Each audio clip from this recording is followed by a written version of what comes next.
Hello and welcome back once again to Retro Anime Realm, where today we shall be covering two series which are kind of similar and are from the 80s, and those two series are Kimagure Orange Road and Maison Ikkoku.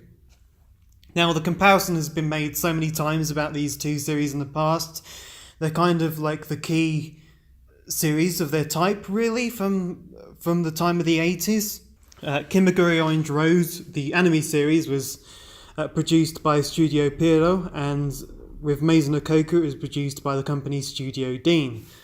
Now, getting more into Kimagure Orange Road here, the manga series was originally created in 1984 and it ran until the year 1987, spanning 18 volumes, and it was created by Izumi Matsumoto. Because it was successful, of course, it resulted in an anime series from 1987 to 1988, which spanned for 48 episodes and several OVA episodes. Well, an OVA series to be precise. I think it was about 6 episodes long. It also had 2 movies, one of which was really good, the other was kind of so-so. A bunch of novels, and this series, of course, was like a shonen series, meaning it was like designed kind of for younger teenagers. And Maison Ikkoku spanned from 1980 to 1987, at least the manga series did, spanning 15 volumes. So interestingly there, the Maison Ikkoku manga series actually ran for significantly longer than the Kimagure Orange Road manga did, but actually had less volumes, which is kind of interesting. This is despite the fact that they were both running in weekly manga magazines. Kimagure Orange Road was running in Shonen Jump, whereas Maison Ikkoku is running in Big Comic Spirits. And Maison Ikkoku, of course, was created by the very universally well-known Rumiko Takahashi. To be honest with you, I'm not the greatest fan of her work. The reason why is I've heard a lot of her work doesn't really have established endings to the stories, which is something which puts me off checking out a lot of her stuff that she's made. With Maison Ikkoku, though, I knew it had like a solid ending, so I went ahead and checked out the thing, and I'm very glad I did. I'll get into more about my thoughts as we go on with this. And an anime series of Maison Ikkoku was made from 1986 to 1988, made by Studio Dean, as I said previously. And this ran for 96 episodes. Again, this is another kind of little interesting thing. Whereas like the Maison Ikkoku manga series is actually shorter than the Kimagure Orange Road one, or Core as we'll call it from now on, just to make that title a little bit shorter for me. It actually had a longer episode count with the anime. And again, Maison Ikkoku had kind of several OVA episodes, an anime movie. And Maison Ikkoku was different compared to Kimagure Orange Road because this was a seinen series. So it was aimed more towards older teenagers and up, really, for the men's market. I'll just correct myself when I said shonen, actually. When I said for younger teenagers, that's for kind of for teenage boys of that age. Now, doing more of a comparison of them now, like the setting is kind of interesting. The setting for Kimagure Orange Road and Maison Ikkoku are kind of similar. They're both set in Tokyo, which is kind of the standard really for a lot of anime series. And Kimagure Orange Road takes place, like the main setting takes place, I think, in school is kind of like the main setting for it, I'd say, in kind of like a school environment. Whereas with Maison Ikkoku takes place within, like the apartment complex the characters are living in. But like the different kind of places, like the secondary locations, are kind of similar in both series, to be quite honest. The characters are something which is quite interesting, and that is because with Kimagure Orange Road, it is a shonen series. So what's different about Kimagure Orange Road compared to Maison Ikkoku is that with Core, the main character, Kasuko Kyosuke, has like these psychic powers and stuff, which sets it apart from Maison Ikkoku because that was kind of like much more of a real life kind of story. So it didn't have like these kind of gimmicks. But I'd say that like the characters in Core are actually kind of more grounded than the ones in Maison Ikkoku. I think in Maison Ikkoku only like a few characters are really kind of grounded in that way. If you've seen or checked out Maison Ikkoku before, you know what I'm talking about. A lot of the characters which live in the apartment complex are just really wacky and over the top, and you don't really get this as much in Core. The wackiness kind of comes from like the psychic powers that the main character has, and that's something which is really cool about Core. I think that with the psychic powers, you get a load of really interesting stories and that kind of stuff, and yeah, a lot of kind of variation in a lot of the stories, which is kind of really fun. You get like a lot of kind of sci-fi stuff in there as well, which is really cool, and personally I really enjoyed.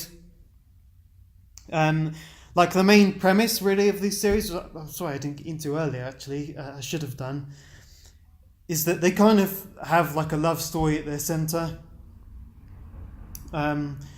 With Kimagure Orange Road, like the main love interest is this girl called Madoka, who's like really kind of like a was kind of like origins for the tsundere trope.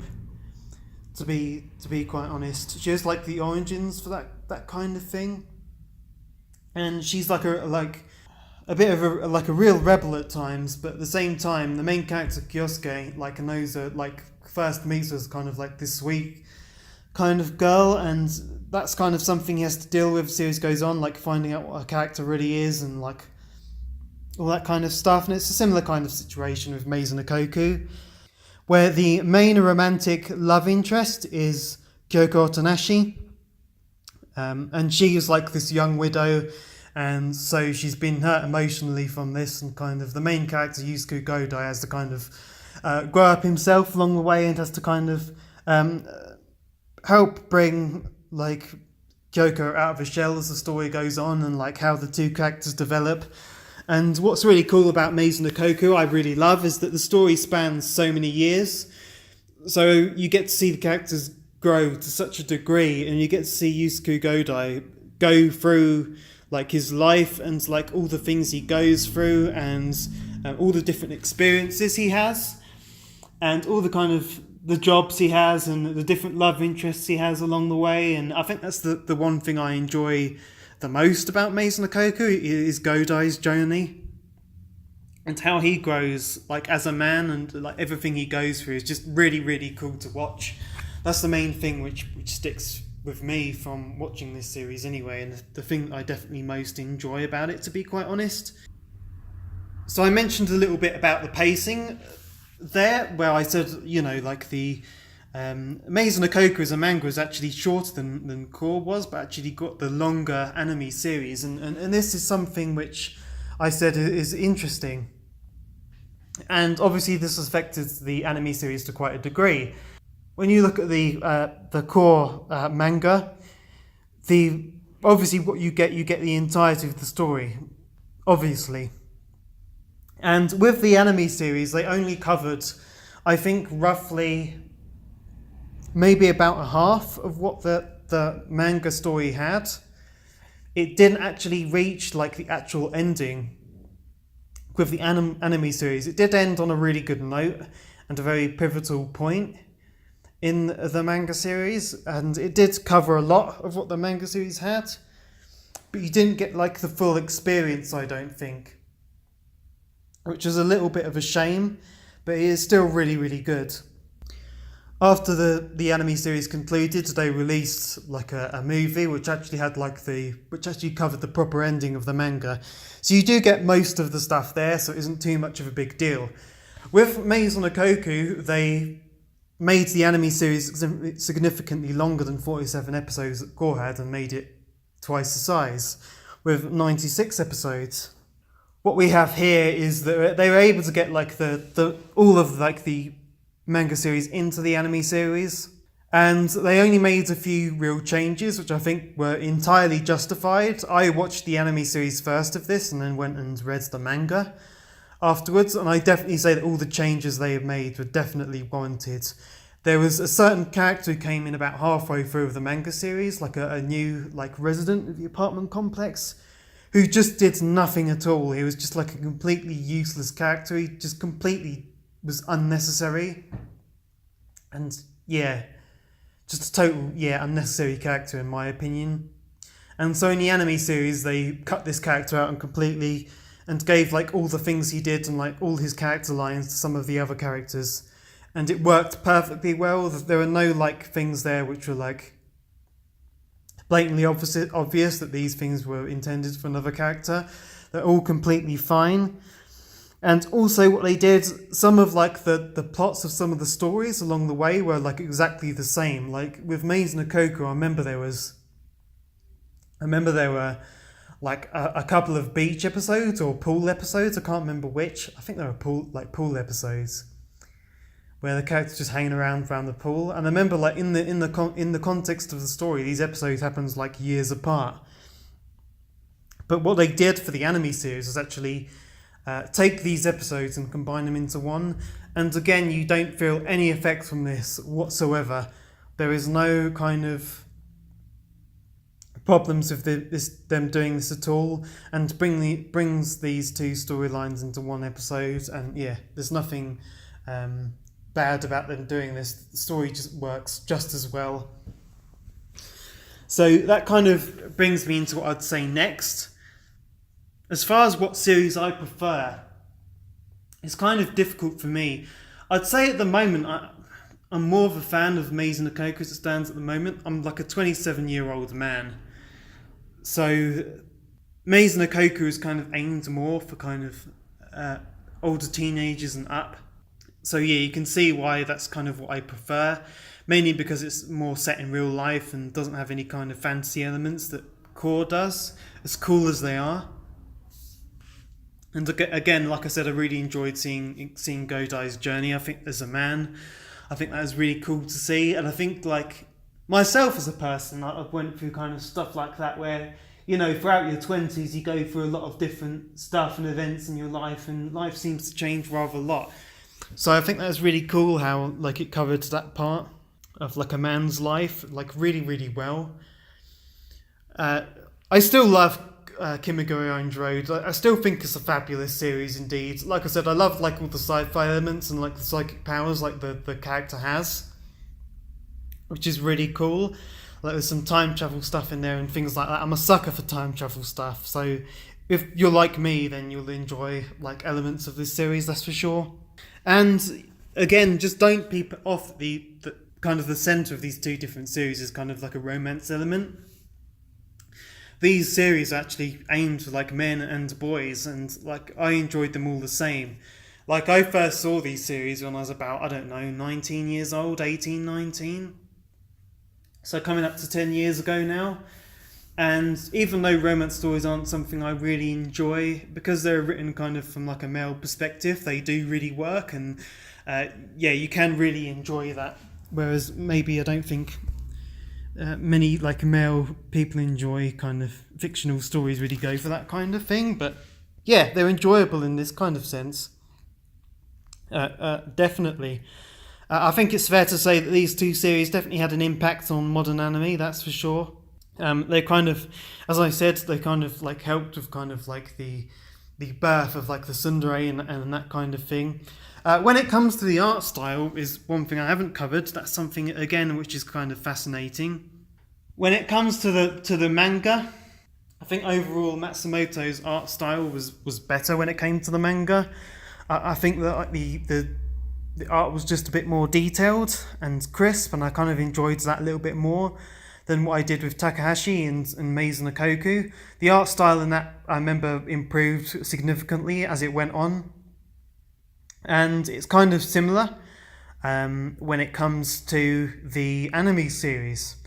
Maison Ikkoku is a little bit of a mess, because if I recall correctly, they had like a few different character designers over the course of the series. Kimagure Orange Road's character designer was Akemi Takada, and she was actually the final character designer of Maison Ikkoku. And when I say final, she actually did like the majority of it, I believe, like most of the stretch of Maison Ikkoku. And you can really tell because the character designs look really similar, especially when comparing Kyoko and Madoka. you can definitely see like the similarities. They look really similar. But I love how character design work. I think it's really good that both series use the designs, and they're different as well for both series, which is really good. I think like when it comes to the art style, I think for the anime of Kimagure and Road, I remember like the colours used a bit more pastel-y as well. I think that both series are really appealing to look at though, that's for sure. But I think that again, because it used the same character designer throughout its entire run, that Kimagure and Road kind of looked better in my opinion anyway. So yeah, I just wanted to give a little bit about what my opinions are when it comes to these series and which one you should watch. I hope I've given you now like a little bit of background to go on, and I've convinced you of checking out one of these series if you haven't already. To people who are used to watching modern anime, I think some of the aspects in these series will be a little bit old hat. I think some of the elements maybe haven't aged as well, but for someone like myself who like prefers older anime series, if you're that way inclined also, then I think you'd get a lot of enjoyment out of checking these two out. As I said, they're probably not the kind of thing that that male audiences would decide to kind of check out. But I think you should definitely give them a go. I think you'd be pleasantly surprised. Like I first watched these series after getting tired of watching mecha stuff and some stereotypical kind of shonen stuff, really. So I decided to kind of look at this and check out these series. And I really, really enjoyed them when I saw them for the first time about 10 years ago. So yeah, so definitely go read them, go watch them, go take a look. That's it for this video, and see you soon.